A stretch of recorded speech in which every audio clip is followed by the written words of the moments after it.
大家好，歡迎大家收睇 Kiro 通住玩。咁我今日咧就身處喺深圳嘅中航城呢一度啦。咁點解我會今日嚟到深圳呢？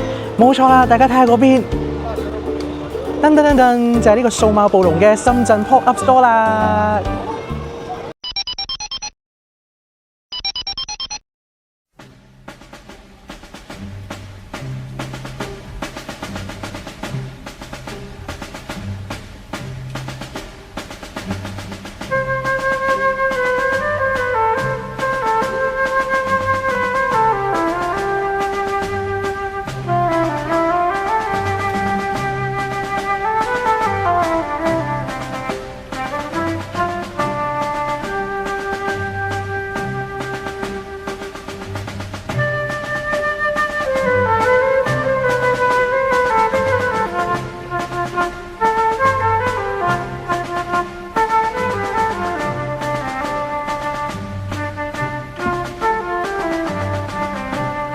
到嚟首先咧，就係會有一啲嘅最新數碼暴龍卡 game 嘅一啲嘅展示啦，喺翻度嘅。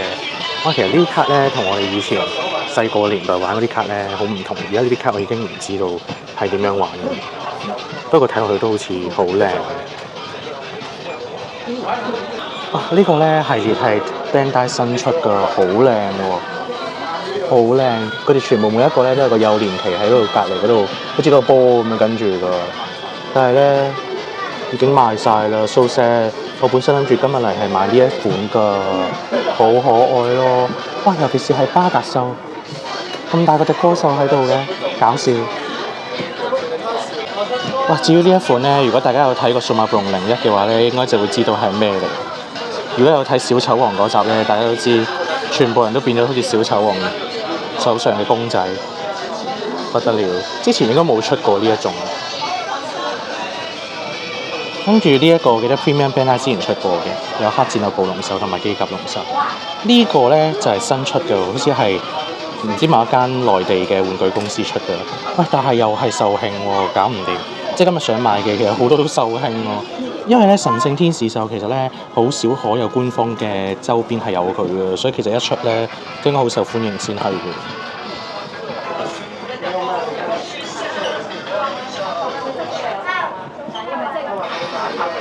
啊！呢啲公仔都係未見過，都係佢哋幼年期跟住吸住喺佢哋個身嗰度搞笑。跟住啲襟章款咧有唔同各代數碼暴龍主角嘅樣啦，同埋佢哋嘅數碼暴龍喺翻度。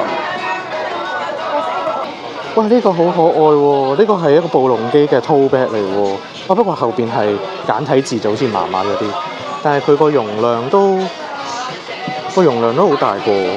夠擺日常生活用嘅嘢，呢個考慮下先。價錢咧，睇下先有冇寫價錢，冇寫價錢嘅，應該問下幾多錢先。跟住佢都仲有啲少量嘅 T 恤啦，有水蜜蜂畫風嘅天使獸，跟住咧仲有天女獸，係啦，咁仲有呢啲嘅 tote bag 仔都有。跟住同埋佢呢度咧擺一個勁大嘅太一同滾球手俾你打卡啦，仲有咧就係整咗一個電車啊！大家如果有睇最尾嗰集尾粒冇個音樂，就會知道電車係幾咁緊要、幾咁感動嘅一幕。哇！可以坐喺個電車度打個卡先間。咁當然唔少都有文具啦，呢隻係巴達獸嘅筆啊，價錢咧就圍翻45蚊支咯，都唔係好平。咁同埋就有一啲公仔，有個鏈扣住，有個隻歌手有連旗咁樣扣住。我影張相俾我睇下先。都好多唔同嘅款，係全部嘅主角款佢都有咯。呢啲咧好似 Jumu 形式嗰啲公仔咧，我就唔建議喺呢度買啦，因為其實日本咧，如果大家有去日本嘅 store， 譬如好似呢一個涉谷 Parko 啊等等咧，都有數碼暴龍嘅 pop-up store， 其實好齊貨㗎。咁我諗會平少少咯，就唔需要一定要喺呢度買。當然唔方便去日本嘅就可以喺呢度買啦，就始終內地都係近啲，係啦。呢個咧係25週年嘅紀念嘅立牌。好靚，因為有實際咁多代嘅主角，但係大家估下幾多錢？我覺得好貴，因為成269蚊人民幣喎，但係佢只係一塊牌擺到喎。唉，點解啲嘢咁貴嘅呢個 pop store？呢個就係我頭先講啦，美美甩冇嗰一幕啊，大結局。你睇下美美個樣，佢當時都係咁樣㗎。見到巴老獸咧跌親，跟住然之後咧又企翻起身，佢就好安慰咁樣笑死。又易售罄，果然靚嘅係好快就會售罄。唉，真係。跟住呢個係官方嘅種子獸公仔。哇！呢個花仙獸嘅公仔499人民幣，全球限量500個，不得了！仲有塊牌送嘅添。其實花仙獸真係好少可有公仔會做嘅，所以大家如果中意花仙獸咧，就真係可以買。哇！好聚手喎，好重喎，其實都落足棉花。不過我就覺得499太貴啦，我就未必買。呢啲立牌咧就特別啲啦，因為呢啲咧日本真係未見過㗎。我見佢其實應該都係大陸做㗎，係啊，深圳做㗎。所以咧啲畫風咧係有啲唔同㗎。呢啲特別啲，我又覺得可以值得喺呢個 pop up store 嗰度去買啦，因為日本就真係買唔到。咁幾多錢咧？就58蚊人民幣一個咯。咁我覺得差唔多啦。喺日本買立牌都要咁嘅價錢。好似呢啲咁樣咧，啲畫風特別唔同啲嘅。哇！天使獸同天女獸係我最中意嘅一對。哇！係完全體嘅 file 喎，喂，究極睇都有。呢個 file 好正喎。哇！呢個天女獸好靚，仲有神聖天使獸，跟住天使獸呢啲全部都有。哇！呢個畫風靚，呢個要買，呢個要買，價錢係19蚊人民幣。OK，呢個可以入手。呢個貼紙都好靚喎，係初生鎮嘅嗰啲時候嘅貼紙嚟嘅喎，嗰班友仔。呢個咧文章嘅鎖匙扣咧都值得買嘅，雖然咧日本有，不過喺日本咧以我所知佢之前成日斷貨㗎，咁而家咧佢賣緊咧係99蚊一個。大家如果見到都可以買嘅，係好聚手嘅呢一個。唔同嘅徽章都有㗎，知識啊、愛情啊、純真呢啲全部都有㗎。呢個可以買，呢個可以買。啲咧寫中國限定啊，不過下邊嗰兩排我覺得麻麻地，反而呢個咧，呢個係應該係25週年嗰個插畫嚟嘅。咁佢咧就會係有呢啲咁樣嘅磁吸嘅掛件啊，佢一 show 出嚟係咁樣嘅，因為黐喺度啦，我覺得好靚喎，個價錢都唔算太貴，呢個可以買。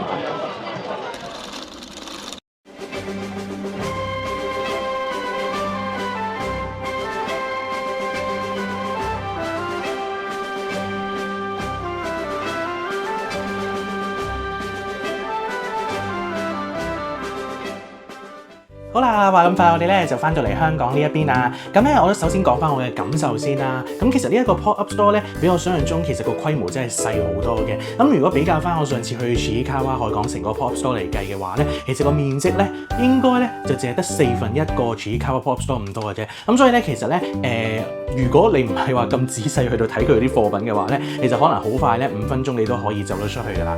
咁但係我自己覺得啦，一來咧咁其實都好有誠意嘅。咁因為如果你話數碼暴龍呢一個 IP 咧，始終都已經係20幾年噶啦。咁如果佢都即係主辦方都有心同東映可以合作咧，喺呢一個嘅大陸啊，甚至乎如果將來香港有機會嘅話啦，咁啊去開啲 pop up store 咧，咁我自己覺得咧，其實作為 fans 嘅話咧，都好應該去支持一下，同埋去睇下有冇啲乜嘢心水可以買啦。咁而價錢嗰方面啦。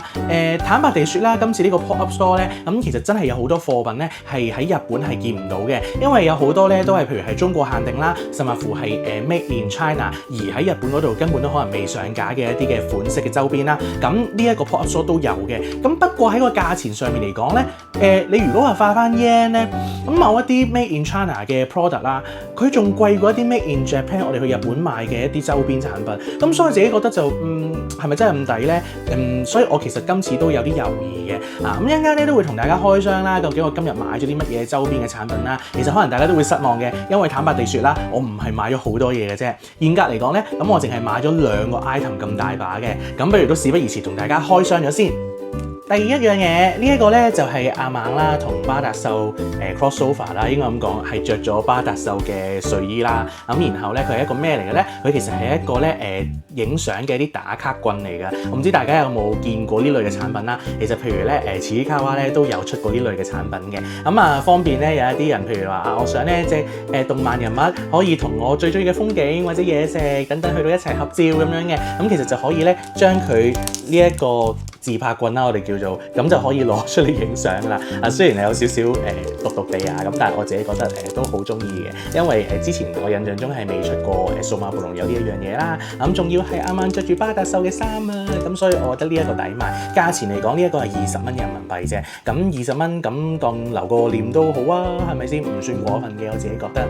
第二樣嘢嗱，呢一個咧係一個係盲包嚟㗎。咁我之前都有講過啦，其實咧今次佢出咗25週年嘅一啲嘅product 啦。咁當中呢一個咧就係一個磁吸嘅掛件組合盲包嚟嘅。咁我見到啦，佢 show 咗個實物出嚟咧，我覺得哇，心心眼好可愛啊！咁既然佢 figure 已經冇晒貨啦，咁不如入手呢一個都 OK 啦，因為價錢都唔係好離譜嘅啫。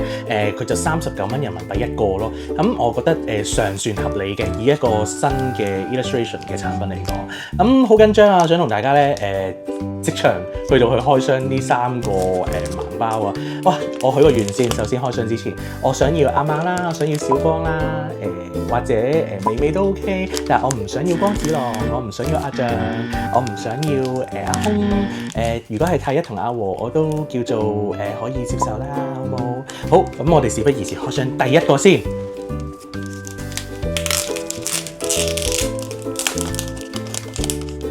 哇！佢有張白色紙包住喎，好有神秘感啊！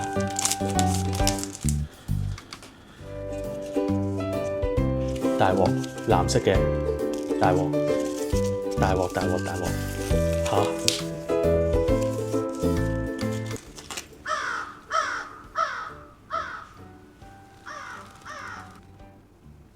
冇嘢好講，有冇人睇完條片同我交換？即刻留 comment 唔該。第二個好緊張啊！如果第2、第3個係阿曼同埋小光，我都會開心翻嘅。睇我睇下先。哇！又係藍色嘅，點解啊？點解啊？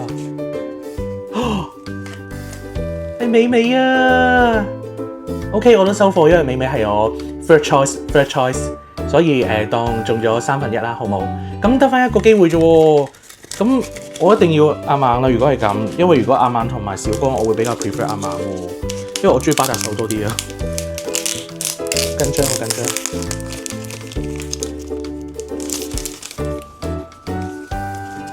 睇下先。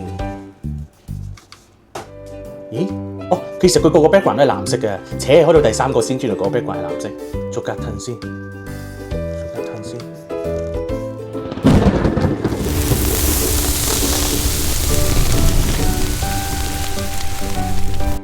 我唔想要阿象，我唔想要阿象，我唔想要阿象。無言，呢包嘢我喺同一盒嗰度攞㗎，點解可以重複嘅？有冇人可以同我交換啊？我想要阿曼，我想要小光咯，可唔可以啊？同我交換啊！唔該你哋啊！好啦，咁今次呢條數碼暴龍 Pop-Up Store 嘅 Vlog 咧就到此為止啦。咁如果大家咧都想我拍多啲呢一類型嘅影片嘅話咧，記得 comment、like、share 同埋最緊要 subscribe 我 channel 啦。如果大家想同我去分享數碼暴龍嘅嘢嘅話咧，咁都真係好歡迎大家去留言嗰度同我一齊討論嘅。咁好啦，我哋下條影片再見啦，拜拜。